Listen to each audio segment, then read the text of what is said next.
ಕಾರಣ ಅಧಿಕಾರ ಬೇಕು ಅಂದ್ರೆ ಅದನ್ನ ಒದ್ದು ತಗೋಬೇಕು. ವಿಧಾನಸಭೆ ಕಲಾಪದಲ್ಲಿ ಡಿಸಿಎಂ ಡಿಕೆ ಶಿವಕುಮಾರ್ ಕೊಟ್ಟಿರುವ ಹೇಳಿಕೆ ಇದು. ಎಸ್ಎಂ ಕೃಷ್ಣ ಅವರ ನಿಧನಕ್ಕೆ ಸಂತಾಪ ಸೂಚನೆಯ ವೇಳೆ ಸ್ವಾರಸ್ಯಕರ ಚರ್ಚೆಯಾಗಿದೆ. ಮಧ್ಯರಾತ್ರಿ ಕೃಷ್ಣ ಮನೆಯ ಬಾಗಿಲನ್ನ ಒದ್ದು ಮಂತ್ರಿ ಮಾಡಿ ಅಂದಿದ್ದೆ. ಅಧಿಕಾರ ಬೇಕು ಅಂದ್ರೆ ಅದನ್ನ ಒದ್ದು ತಗೋಬೇಕು ಅಂತ ಡಿಸಿಎಂ ಡಿಕೆ ಶಿವಕುಮಾರ್ ಹೇಳಿದ್ರು. ಈ ನಡುವೆ ವಿಪಕ್ಷ ನಾಯಕ ಆರ್ ಅಶೋಕ್ ಕೂಡ ಮಧ್ಯ ಪ್ರವೇಶ ಮಾಡಿಬಿಟ್ರು. ಈಗಲೂ ಅಧಿಕಾರ ಹಾಗಾದ್ರೆ ಒದ್ದು ತಗೋತೀರಾ? ಈ ಮಾತಿಗೆ ನಕ್ಕು ಸುಮ್ಮನಾಗಿದ್ದಾರೆ ಡಿಸಿಎಂ ಡಿಕೆ ಶಿವಕುಮಾರ್. ದ್ವಾರಕನಾಥ್ ಅಂತ ಒಬ್ಬರಿದ್ದಾರೆ, ಅವ್ರು ಫೋನ್ ಮಾಡಿದೆ. ಅವರು ಲೆಕ್ಕ ಹಾಕ್ಬಿಟ್ಟು ಒದ್ದು ಕಿತ್ಕೋಬೇಕು ಅಂದ್ರು. ನಿನ್ಗೆ ಅಧಿಕಾರ ಬೇಕಾದ್ರೆ ಒದ್ದು ತಗೋಬೇಕು ಅಂತಂದ್ರು.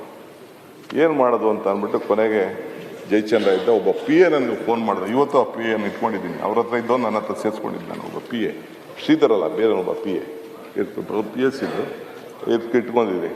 ಸೊ ನಾನು ಜಯಚಂದ್ರ ಇಬ್ಬರು ಓದೋ ಬಾಕ್ಲು ಒದ್ದಿದ್ದೆ. ನಾನು ಇವನು ಜಯಚಂದ್ರ ಗಡಗಡ ಅಂತ ನಡುಕ್ತಾ ಇದ್ದಾರೆ.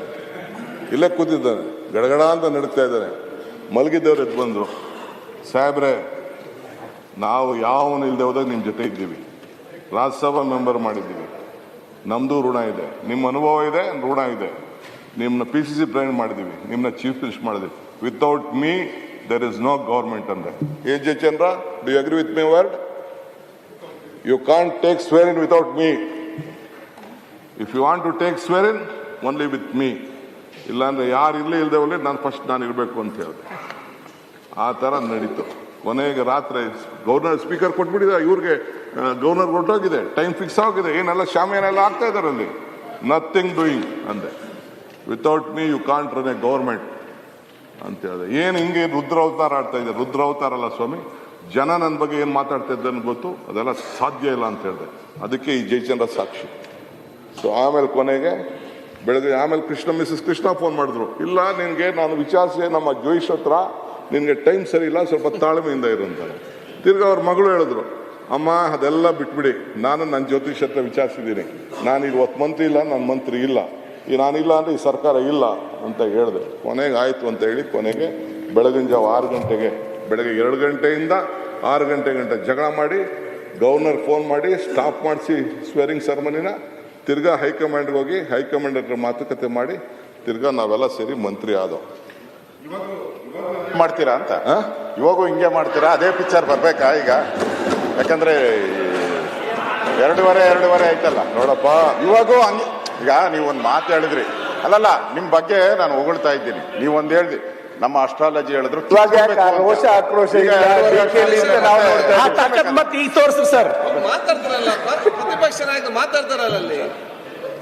ಈಗ ನಾನು ನಿಮ್ಮನ್ನ ಟೀಕೆ ಮಾಡಲ್ಲ. ನಿಮಗೆ ನಿಮ್ಮ ಹಿಸ್ಟ್ರಿಯನ್ನ ಹೇಳಿದ್ದೀರಾ. ಜಯಚಂದ್ರ ಅವರು ಇದಕ್ಕೆಲ್ಲ ಸಾಕ್ಷಿಯಾಗಿದ್ದಾರೆ. ಪಕ್ಕದಲ್ಲಿ ನಾವು ಇದ್ದೀರಿ, ಎಲ್ಲ ನಾವು ನೋಡಿದ್ದೀರಿ ಹಿಂದೆ ಏನೇನಾಯ್ತು ಎಲ್ಲ. ನಿಮ್ಮ ಟಿಕೆಟ್ ತಪ್ಪಿದಾಗ ಮೊದಲನೇ ಬಾರಿ ಎಲ್ಲ ಹೇಳಿದ್ದೀರ. ಈಗ ಮತ್ತೆ ಎಸ್ ಎಂ ಕೃಷ್ಣ ಅವ್ರ ಬಗ್ಗೆನೂ ಮಾತಾಡಿದ್ದೀರಾ. ನಾನು ಇವತ್ತು ಹೇಳ್ತೀನಿ, ಅವರಿಂದ ನಿಮಗೆ ಒಂದು ಒಳ್ಳೇದಾಗಿದೆ, ಪ್ರಶ್ನೆನೇ ಇಲ್ಲ. ಸೊ ತಾವು ಒಂದು ಮಾತು ಹೇಳಿದ್ದೀರಾ, ಕಿತ್ಕೊಬೇಕು ಅನ್ನೋದು, ಒದ್ದು ಕಿತ್ಕೊಬೇಕು ಅಂತ. ಅಂದ್ರೆ ಪಾಠ ಇಲ್ಲಿರೋರಿಗೆಲ್ಲ ಅದೇ ಪಾಠನ, ಇಲ್ಲಿರೋರಿಗೆಲ್ಲ ಅದೇ ಪಾಠನ ಒದ್ದು. ಈಗ ನೀವು ಯಾವಾಗ ಒದ್ದು ಕಿತ್ಕೊಂತೀರ ಆ ಪದವಿನ, ಮುಖ್ಯಮಂತ್ರಿ ಪದವಿನ ನೀವೇ ಹೇಳಿದ್ರೆ, ಯಾವಾಗ ಒದ್ದು ಕಿತ್ಕೊಂತೀರಾ? ಯಾವಾಗ ಮುಹೂರ್ತ ಫಿಕ್ಸ್ ಮಾಡಿದ್ದಾರೆ? ನಿಮ್ಮ ಜ್ಯೋತಿಷ್ಯರು ನಿಮಗೆ ಒದ್ದು ಕಿತ್ಕೊಬೇಕು ಅಂತ ಹೇಳಿದ್ದಾರೆ. ನನಗಿರೋ ಪ್ರಕಾರ, ನನಗೂ ನೀವೆಲ್ಲಿ ಹೋಗ್ತೀರಾ ನನಗೂ ಗೊತ್ತಿದೆ, ನೀವೆಲ್ಲಿ ಹೋಗ್ತೀರಾ ಅದು ಗೊತ್ತಿದೆ ನನಗೆ ಅವ್ರು ಹೇಳಿದ್ರು. ನನಗೆ ಇವ್ರಿಗೆ ಯಾರು ಇಲ್ಲ, ಹೌದು, ಇವ್ರು ಯಾರಿಗೆ ಹೇಳಿದ್ರು ಅವ್ರು ನನ್ಗೆ ಗೊತ್ತಿದೆ. ಅವ್ರಿಗೆ ಹೇಳಿದ್ರು, ನನಗೆ ಡಿ ಕೆ ಶಿವಕುಮಾರ್ ಅವ್ರಿಗೆ ನಾನು ಹೇಳಿದ್ದೀನಿ, ನೋಡಪ್ಪ ನೀನು ಜನವರಿ ಒಳಗಡೆ ಆದರೆ ಆಗ್ತೀಯಾ, ಇಲ್ಲ ಅಂದ್ರೆ ಆಮೇಲೆ ಕಷ್ಟ ಇದೆ ಅಂತ. ಅದಕ್ಕೆ ಯಾವಾಗ ಒದ್ದು ಕಿತ್ಕೊಂತೀರಾ? ಜನವರಿ ಒಳಗಡೆ ಒದ್ದು ಕಿತ್ಕೊಂತೀರೋ. ಆಮೇಲೆ ಇವ್ರ ಗ್ರಹಗತಿ ಸರಿ ಇಲ್ಲ. ನಾನು ಹೇಳ್ತಾ ಇದ್ದೀನಿ, ಜನವರಿ ಒಳಗಡೆ ಅದಕ್ಕೆ ಆದಷ್ಟು ಬೇಗ ನಿಮ್ಮ ಛಲ, ಆ ರೋಷ ವೇಷ ಎಲ್ಲ ತೋರಿಸಿ ಬೇಗ ಕಿತ್ಕೊಳ್ಳಿ. ಈ ಬಗ್ಗೆ ಮತ್ತಷ್ಟು ಡೀಟೇಲ್ಸ್ ಅನ್ನ ಪಡ್ಕೊಳ್ಳೋಣ. ನಮ್ಮ ಪ್ರತಿನಿಧಿ ಬಸವರಾಜ್ ನೇರ ಸಂಪರ್ಕದಲ್ಲಿದ್ದಾರೆ ಬೆಳಗಾವಿಯ ಸುವರ್ಣಸೌಧದಿಂದ.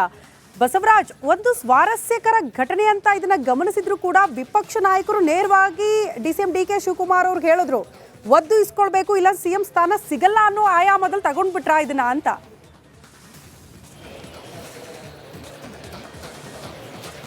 ಖಂಡಿತ ಶ್ರುತಿ, ಯಾಕಂದರೆ ಆಡಳಿತ ಪಕ್ಷ ಮತ್ತು ವಿರೋಧ ಪಕ್ಷ ಸದನದಲ್ಲಿ ಚರ್ಚೆ ಮಾಡುವಾಗ ಪರಸ್ಪರ ಕಾಲೆಳೆಯುವಂಥ ಕೆಲಸವನ್ನು ಮತ್ತು ಕೌಂಟ್ರ್ ಕೊಡುವಂಥ ಕೆಲಸವನ್ನು ಮಾಡ್ತಾನೆ ಇರ್ತಾರೆ. ಅಂತಹದೇ ಸ್ವಾರಸ್ಯಕರ ಮತ್ತು ಇದನ್ನು ಒಂದು ರೀತಿಯಲ್ಲಿ ಲೇವಡಿ ಅಂದ್ರೂ ತಪ್ಪಾಗಲಿಕ್ಕಿಲ್ಲ. ಅಂತಹ ಲೇವಡಿಯನ್ನು ವಿರೋಧ ಪಕ್ಷದ ನಾಯಕರಾದಂಥ ಆರ್ ಅಶೋಕ್ ಅವರು ಮಾಡಿರ್ತಕ್ಕಂಥದ್ದು.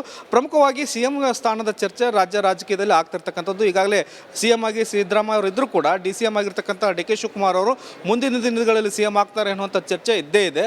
ಆ ವಿಚಾರವಾಗಿ ಮಾಜಿ ಸಿ ಎಂ ಆದಂಥ ಕೃಷ್ಣ ಅವರ ಸಂತಾಪದ ಒಂದು ವಿಚಾರವನ್ನು ಮಾತನಾಡ್ತಾ ಇರುವಂಥ ಸಂದರ್ಭದಲ್ಲಿ 1999ರಲ್ಲಿ ಏನಾಗಿತ್ತು ಅನ್ನುವಂಥ ಒಂದು ವಿಚಾರವನ್ನು ಪ್ರಸ್ತಾಪ ಮಾಡಿದರು. ಆಗ ಜ್ಯೋತಿಷಿ ಕೊಟ್ಟಂಥ ಸಲಹೆ ಬಗ್ಗೆ ಕೂಡ ಡಿ ಕೆ ಶಿವಕುಮಾರ್ ಅವರು ಒಂದು ಪ್ರಸ್ತಾಪವನ್ನು ಮಾಡಿದರು. ಅಧಿಕಾರವನ್ನು ಒದ್ದು ಕಿತ್ಕೋಬೇಕು ಅನ್ನುವಂಥ ಸಲಹೆಯನ್ನು ಕೊಟ್ಟಿದ್ದರು. ಆ ರೀತಿಯಾಗಿ ನಾವು ಹೈಕಮಾಂಡ್ ಮೇಲೆ ಒತ್ತಡ ಹೇರಿ ಆಗ ಮಂತ್ರಿ ಆಗಿದ್ದೇವೆ ಅನ್ನುವಂಥ ಮಾತನ್ನು ಹೇಳ್ತಾ ಹೋದರು. ಈ ಸಂದರ್ಭದಲ್ಲಿ ಮಧ್ಯಪ್ರವೇಶ ಮಾಡಿದಂಥ ಆರ್ ಅಶೋಕ್ ಅವರು ಒಂದು ಲೇವಡಿಯನ್ನು ಮಾಡ್ತಾರೆ.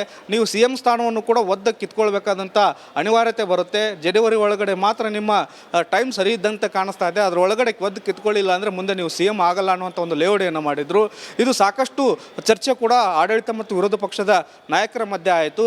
ಆದರೆ ಇಲ್ಲಿ ಬಹಳ ಸ್ವಾರಸ್ಯಕರ ವಿಚಾರ ಏನು ಅಂದರೆ, ಇಷ್ಟೆಲ್ಲ ಟೀಕೆ ಟಿಪ್ಪಣಿಗಳನ್ನು ವಿರೋಧ ಪಕ್ಷ ಮಾಡಿದರೂ ಕೂಡ ಡಿ ಸಿ ಎಂ ಆಗಿರ್ತಕ್ಕಂಥ ಡಿ ಕೆ ಶಿವಕುಮಾರ್ ಅವರು ಯಾವುದೇ ಉತ್ತರವನ್ನು ಸದನದಲ್ಲಿ ಕೊಡಲಿಲ್ಲ. ಈ ಮೂಲಕ ಸಿ ಎಂ ಸ್ಥಾನದ ಒಂದು ಏನು ಆಕಾಂಕ್ಷೆ ಇದೆ, ಈ ಹಿಂದೆ ಕೂಡ ಈ ಕಳೆದ ವಾರ ಕೂಡ ಇದು ವಿವಾದ ಆಗಿತ್ತು. ನಾವಿಬ್ಬರು ಹೊಂದಾಣಿಕೆ ರಾಜಕೀಯವನ್ನು ಮಾಡ್ತೇವೆ ಅನ್ನುವಂಥದ್ದನ್ನು ಅದು ವಿವಾದ ಆಗಿತ್ತು.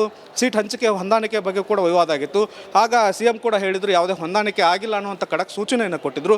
ಅದರ ಭಾಗವಾಗಿ D C M D K Shivakumar ಅವರು ಕೂಡ ಎಷ್ಟೇ ಟೀಕೆ ಟಿಪ್ಪಣಿಯನ್ನು ವಿರೋಧ ಪಕ್ಷಗಳು ಮಾಡಿದರೂ ಕೂಡ ಅದಕ್ಕೆ ಉತ್ತರ ಕೊಡುವಂಥ ಕೆಲಸವನ್ನು ಮಾಡಲಿಲ್ಲ. ಬಳಿಕ ಮಾಜಿ ಸಿ ಎಂ ಆದಂಥ ಕೃಷ್ಣ ಅವರ ಸಾವಿನ ಬಗ್ಗೆ ಸಂತಾಪವನ್ನು ಮುಂದುವರಿಸಿದ್ರು.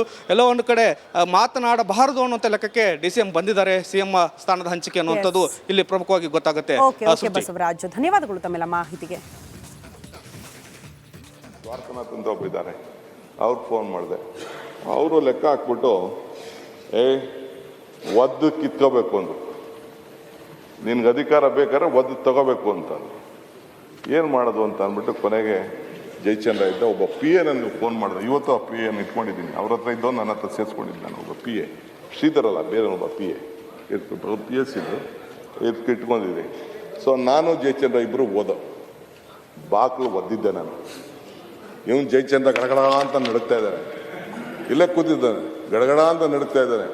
ಮಲಗಿದ್ದವ್ರು ಎದ್ದು ಬಂದರು, ಸಾಹೇಬ್ರೆ ನಾವು ಯಾವನು ಇಲ್ಲದೆ ಹೋದಾಗ ನಿಮ್ಮ ಜೊತೆ ಇದ್ದೀವಿ, ರಾಜ್ಯಸಭಾ ಮೆಂಬರ್ ಮಾಡಿದ್ದೀವಿ, ನಮ್ಮದು ಋಣ ಇದೆ, ನಿಮ್ಮ ಅನುಭವ ಇದೆ, ಋಣ ಇದೆ. ನಿಮ್ಮನ್ನ PCC ಪ್ರೆಸಿಡೆಂಟ್ ಮಾಡಿದ್ದೀವಿ, ನಿಮ್ಮನ್ನ ಚೀಫ್ ಮಿನಿಸ್ಟರ್ ಮಾಡಿದ್ದೀವಿ. Without me there is no government ಅಂದೆ.